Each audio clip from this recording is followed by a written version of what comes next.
1942년 8월 24일 오전 8시 30분 뉴기니 북쪽에 있는 키타바섬 근처에서 호주군 폭격기가 라바울에서 남하하는 일본군 부대를 목격합니다.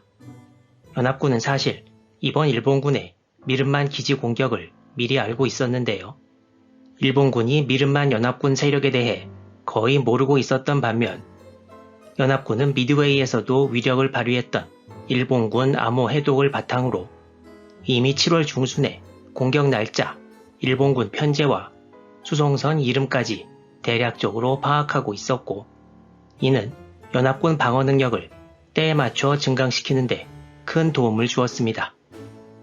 하루 뒤인 8월 25일, 일본 공격대에 대한 자세한 정보가 들어왔습니다.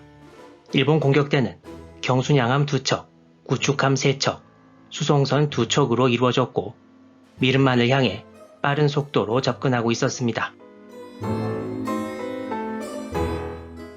8월 25일 오후 10시 30분경 일본군 본대가 미른만 안쪽에 있는 와가와가 근처에 상륙했습니다.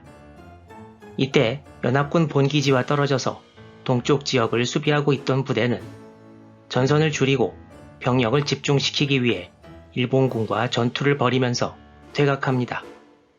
미른만에 상륙하면서 일본군은 탱크 2대를 같이 상륙시켰는데요. 바로 2300여 대가 2차 대전 중에 생산돼서 일본 전차 중에서 가장 많이 만들어진 95식 경전차 8호였습니다.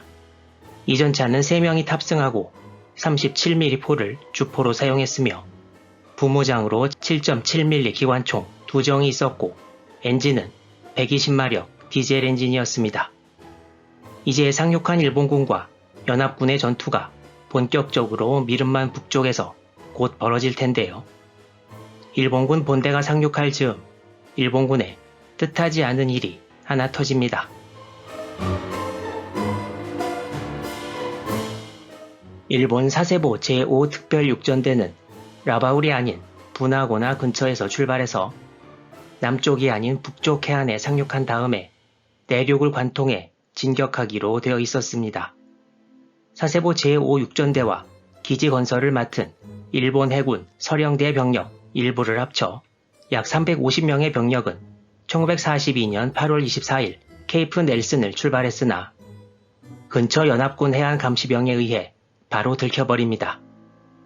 사세보 부대는 8월 25일 새벽에 미른만 북쪽 구디너프 섬 남단에 상륙하는데요. 이 또한 연합군에 전부 보고됩니다. 이때 사세보 육전대는 이런 종류 혹은 좀 더 큰 상륙정을 타고 건너왔는데요. 이 상륙정들을 숨길 곳이 마땅치 않아서 해안에 그대로 방치했다고 합니다. 하지만 소식을 들은 호주군 P-40 키티호크 전투기 10대가 곧바로 날아와서 해안가에 있는 상륙정들을 순식간에 전부 파괴해버립니다. 이 공격으로 부대 내의 유일한 무전기와 대부분의 보급물자 또한 파괴되었습니다. 이때가 8월 25일 오전 10시 30분이었습니다. 다시 바다로 타고 나갈 배도 없고 무전기도 없어서 본대에 연락도 못하는 상황. 결국 사세보 제5육전대는 미른만 공격에 참가하지 못하게 됩니다.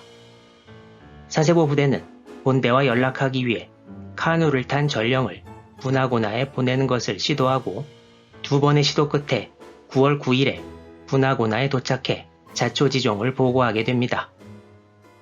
사세보 부대는 10월 하순이나 되어서야 섬에서 탈출합니다.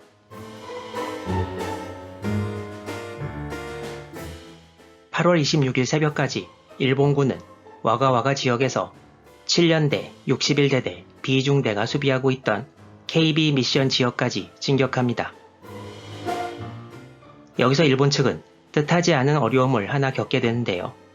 일본군의 암호를 해독한 연합군 측이 부나고나에서 일본 항공기들이 가는 것을 막기 위해 8월 24일과 25일에 이미 부나고나 비행장을 공격해 미른만으로 갈 수 있는 일본기들의 숫자를 6대로 줄였고 이 6대마저도 이륙하자마자 공격을 당해 미른만의 일본군을 돕지 못했습니다.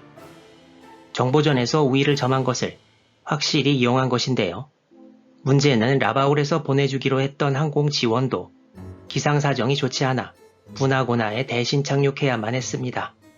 일본 상륙부대는 8월 26일 하루 전투를 항공 지원이 전혀 없는 상태에서 치렀고 제공권을 장악한 연합군 전투기로 인해 많은 피해를 내고 고초를 치렀습니다.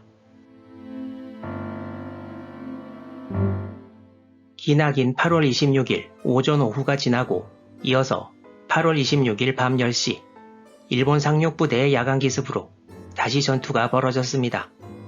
여기서 일본군은 자기들이 공격하면서 영어로 fall back, 후퇴하라는 말을 영어로 외치기도 했다는데요.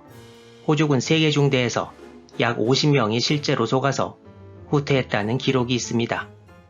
8월 27일 새벽이 되자 호주군 대부분은 거의 48시간 동안 잠을 못 잔 상태였고 방어하기 좀 더 쉬운 곳에서 싸우기 위해 가마강을 건너 철수하기로 합니다. 일본군은 좁은 거리를 유지하면서 쫓아옵니다. 이때에 이르면 7년대 25대대의 약간 병력이 61대대 비중대를 지원하러 와 있었습니다. 그리고 8월 27일 아침 제3활주로를 지키고 있던 18년대의 10대대에 전선으로 이동하라는 명령이 내립니다. 제10대대의 총 병력은 약 420명이었습니다. 일본군은 27일 내내 경탱크를 동원해 호주군 진지를 공격했고 마땅한 대전차 무기가 없어서 고전하던 호주군은 영국에서 처음 고안된 접착식 폭탄을 이용해 일본군 탱크를 파괴하려고 했습니다. 하지만 이 폭탄은 병사가 적 전차에 근접해야 한다는 등 정말 여러 단점이 있었습니다. 미른만에서는 뉴기니 전투 지역이 습도가 높아 폭탄이 제대로 붙지 않는 바람에 실패했습니다.